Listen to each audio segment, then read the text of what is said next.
Good morning बच्चों, सुप्रभात। मेरा नाम है रूबी यादव और मैं आज से आप सभी बच्चों को हिंदी पढ़ाऊंगी।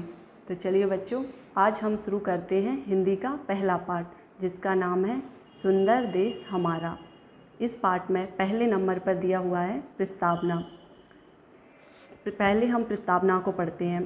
प्रस्तुत कविता में कवि ने हमारे देश का सुंदर वर्णन किया है। अब बहुत से बच्चों को ये पता नहीं होगा कि कवि किसको बोलते हैं, तो मैं बता दूं, जो हमारी कविताएं लिखते हैं उसको हम कवि बोलते हैं। तो कवि ने हमारे देश का सुंदर वर्णन किया है। अब स्टार्ट करते हैं। सबसे सुंदर देश हमारा, हमको है प्राणों से प्यारा। बच्चों, आप सभी को पता है हमारा देश भारत वर्ल्ड के सभी देशों में सबसे सुंदर है और यह हमें प्राणों से भी प्यारा है।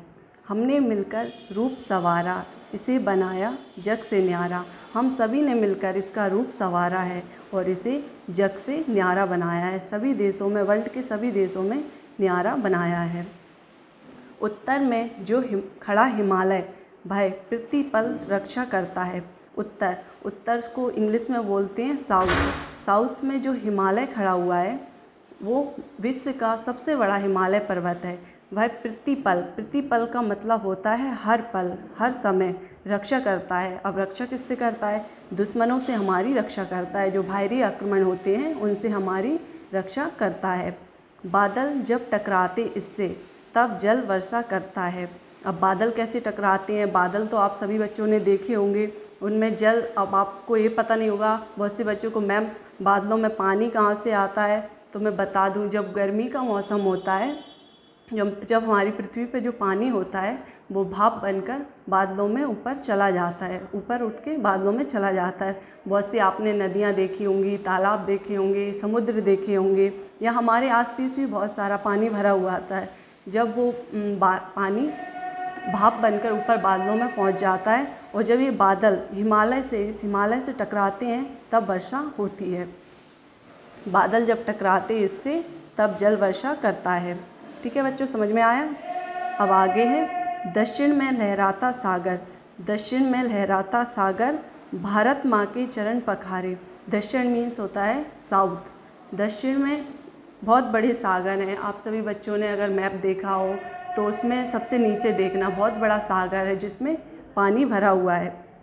भारत माँ के चरण पखारे, वह चरण पखारने का मतलब होता है भारत माँ के पैरों को धुलता है। चरण मीन्स होता है पैर, पखारना मीन्स होता है धुलना। भारत माँ के चरणों को धुलते हैं। और प्रकृति की निज हाथों से इस धरती का रूप निखारें।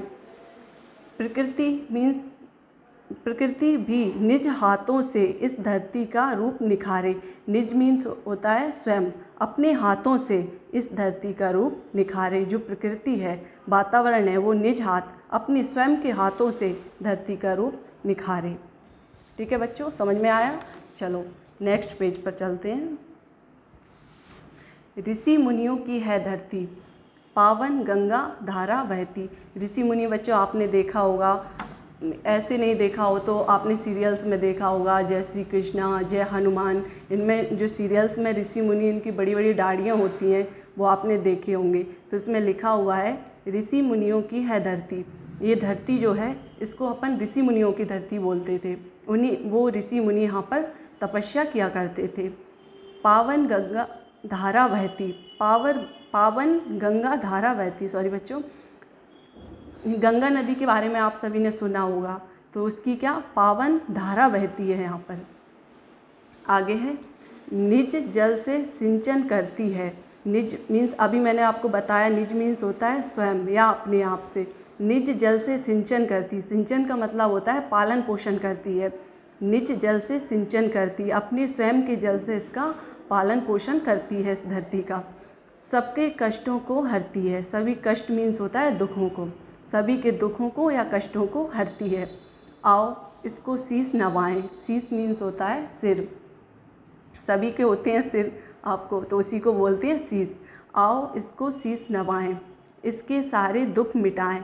दुख मीन्स होता है कष्ट या दुख, उसको बोलते हैं। तो इसके सारे दुख या जो भी दुविधाएं हैं उनको मिटाएं।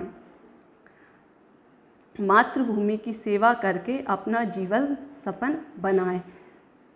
अपना जीवन कैसे सफल बनाए बच्चों? मातृभूमि की सेवा करके। मातृभूमि जो कि हमारी भारत भूमि है, भारत माता है, उनकी सेवा करके हम अपना जीवन सफल बनाएं। यहीं ये चैप्टर फिनिश होता है। मुझे उम्मीद है आप सभी बच्चों को ये बहुत अच्छे से समझ आया होगा और बहुत मज़ा भी आया होगा। अब आगे इसमें कुछ दिया हुआ है, आप सभी की बुक्स में भी दिया हुआ होगा, शब्द ज्ञान। ये हेडिंग लिखी हुई है ना, जो आपको आपकी बुक्स में भी दिख रही होगी, शब्द ज्ञान। उसमें